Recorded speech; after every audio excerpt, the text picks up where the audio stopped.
Welcome to another exciting episode of the $1 Million Peddlers. I'm Papergoy. And I'm Mr. Magazine. Sales have been a little bit slow lately on eBay. I don't know if you've noticed. Yeah, I certainly have noticed. Yep. My pocketbook has noticed. Yeah, for sure. So what we did today is we're going to do one of the Bizarro Bolos that we do from time to time, where I bring up 5 of Mr. Magazine's items, and he brings up 5 of Papergoy's items. And it's kind of the outside looking in, a bit of perspective as to... I brought him up, and I want to ask him about him, and vice versa, because we kind of get jaded when we see our own items all the time. So it's always good to have somebody else's eyes on it and get some interesting story. Sure. And bring up the first item over here that I brought up. I wanted to ask you about the X-Men Giant Size 2009 Marvel Comics mug. All right, so to clarify, the mug is not giant size. That was question number 1. We're on the same wavelength here. Number 2? The shipping seemed awfully high. So $10.76, so it must have gone priority. It had to be a pretty good size. Well, not really. We have employees that don't know how to use scales properly, or they don't know how much the packing and box weighs to get it up to 3 ounces. They might think it probably weighs 8 to 10 ounces. So maybe they added 6 ounces for the box, maybe because you're bubble wrapping. But regardless, for the $10, they're getting priority shipping. Because that's what made me. That was the reason. Actually, that was the reason I brought it up. It says giant size, and then you charge priority shipping, and I'm going, how exactly how big is one of those novelty I don't mugs? think it may be like a large coffee mug, but it's certainly not giant size. So it is a coffee mug. Yes, okay. And then my next questions. Do you have the original comic? I do. Oh, good for Coverless. you. Oh, I think you got it from me. I did get it from you. Yes. Right. My next question is, how was this distributed, and did it come with a box originally? Do you know?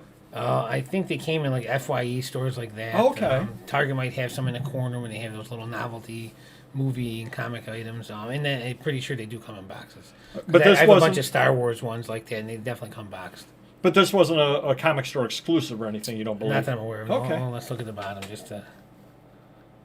I don't believe Doesn't look like so. Just a regular Marvel Comics. Okay. Yeah. All right, so that was kind of interesting. Yeah, again, because the other problem, and this is nothing against you whatsoever, the white background and everything. Yeah. It's impossible to get perspective as to the size when you just see that sitting there. Right. That was the other reason why I wanted to, because I saw the giant size, I saw the shipping, and I said, oh, you saw it. Truly a giant size. We should do the old ruler thing going on there. But something or other there. Or did they mention down below? Oh, they did not mention the size. No shot. Okay, so... Just wondering, what if the guy thinks he's getting a giant size one? Yeah, like the size of a keg. Exactly. The next item I brought up was Pro Football Hall of Fame Canton, Ohio placemats. Now, my first question is that a lot of 65? It is a lot of 65, yes. Why did you sell them so cheaply? Well, as you can see, it took 4 years to sell them for that price even, but I think we just wanted to flip them over. I didn't pay much for them. And I don't think one was worth much by itself.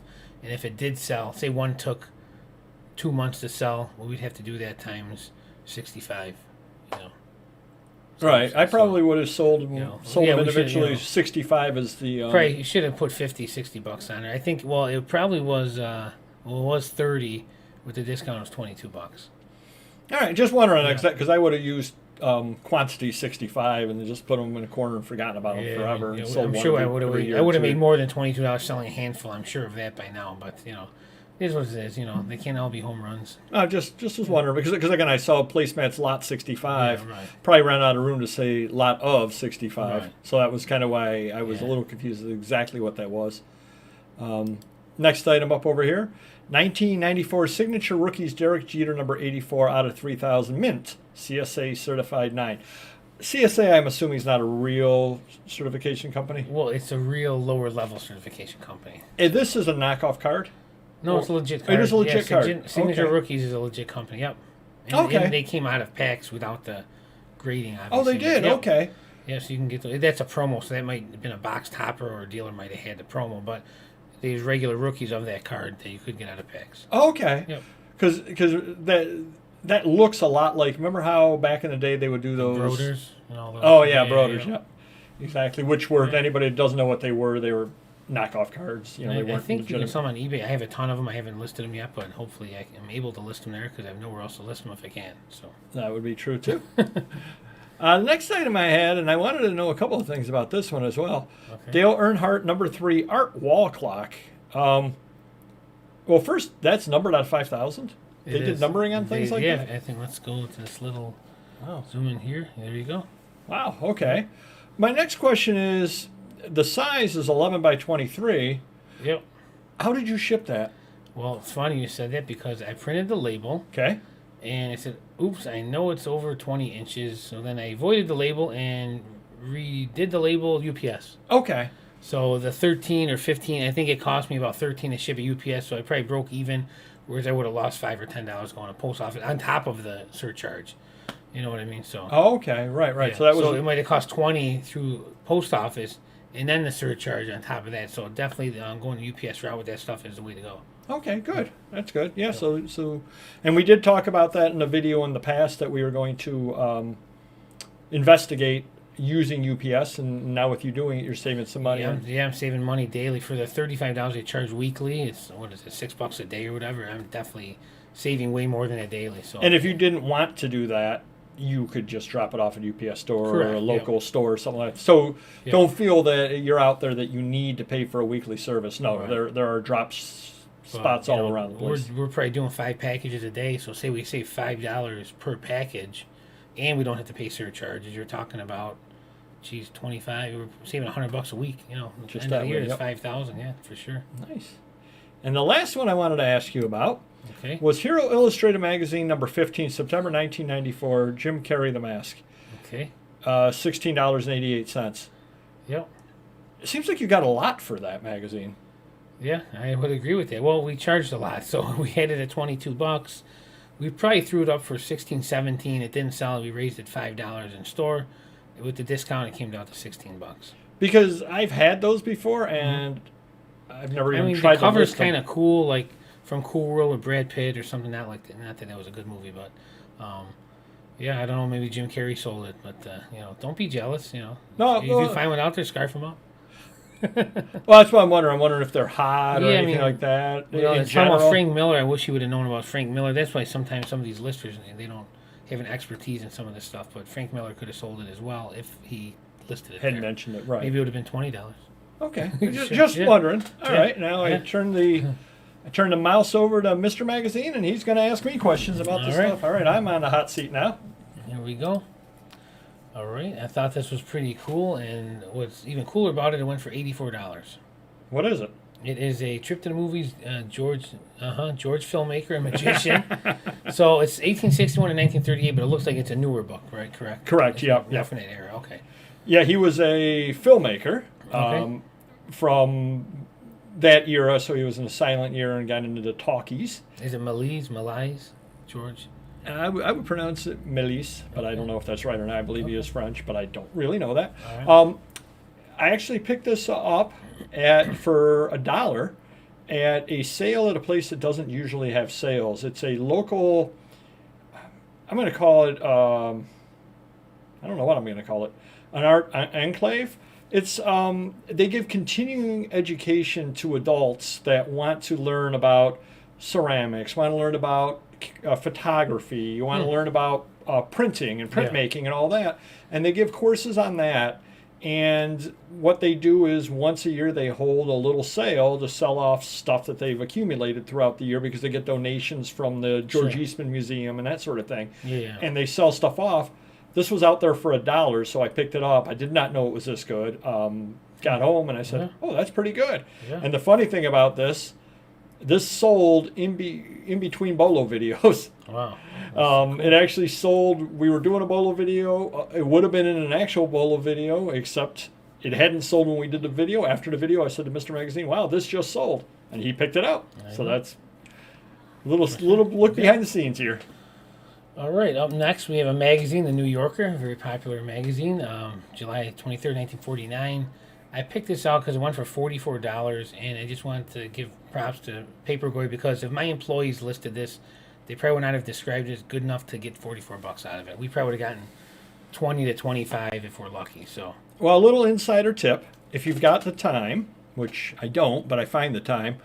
A lot of these have Charles Addams, and so that right there is the Charles Addams cartoon in there. Okay. He definitely is a keyword, no doubt whatsoever. A BOLO keyword, Charles Addams.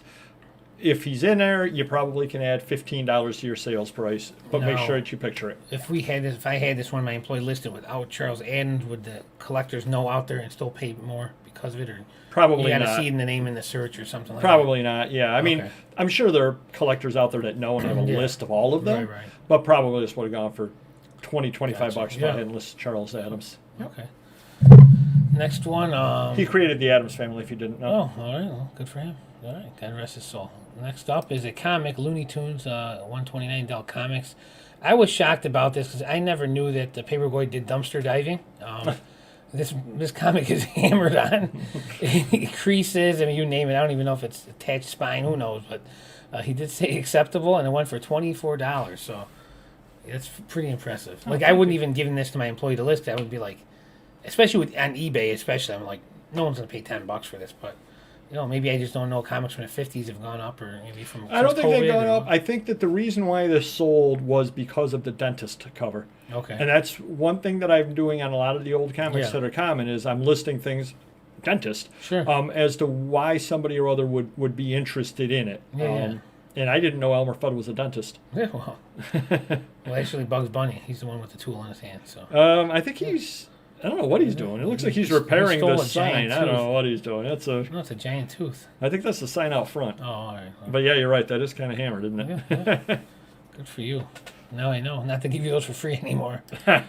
Next up, Globe magazine, October '94. Dolly Parton, Michael Jackson, O.J. Simpson, Princess Diana. You can't go wrong with this one. No, and I think Dolly Parton might be the She selling always point. sells. She always sells for a premium for sure. Yeah, she's very, very popular out there. Michael Jackson's not bad either. Obviously, Princess Di, O.J. Simpson as well. Yeah. It's a kind of a neat thing, and I don't know if those three mystery Yeah. witnesses set O.J. free or not. Well, I think everyone's worried about the uncensored, and they thought it was like an adult magazine or something. And that's why everyone's scarfing them up. It could be. All right, another tabloid, Star magazine this time, but you're talking about Farrah Fawcett, Star Trek share, another loaded cast, and you got $36, and great looking cover too. That is a good cover. Yeah, it definitely is. And don't pass by the tabloids when you do see them out there. Now, the prior one you showed, the Globe, was a little smaller size and on a little bit better paper because it's got the color cover and all Sure. that. The Star from back then, it's got a little tiny bit of color on the cover. Yeah. But generally speaking, the Star, the Enquirer, all Yeah. that from the 1970s is a really, really cheap paper. Yeah, even if you see this for $5 or $8, you got to pick it up. Something like this, you have to. Yeah, You know it's a definitely. moneymaker regardless. Definitely with fair on it, Yeah, no you doubt price it whatsoever. accordingly. If you put 40 or 50, you might have sold it for that. Who knows? That would be true. Yeah. That would be true. So do hit the like button if you could. Every once in a while, we like to try to change things up a little bit with the bolos. Kind of give a different perspective, and I think it's kind of fun because the other fun thing is I have no idea what you're going to be asking me about, and you don't know what I'm going to ask you. True. As you could tell with the giant size X-Men at first, you're like, what Yeah. the heck is this up for? Exactly. I'm thirsty now just seeing it. There you go. It holds a lot of coffee, apparently. Giant- It's like the size of a giant water. carafe Yeah. or a giraffe. All right, we will see you next video. Take care. Bye-bye.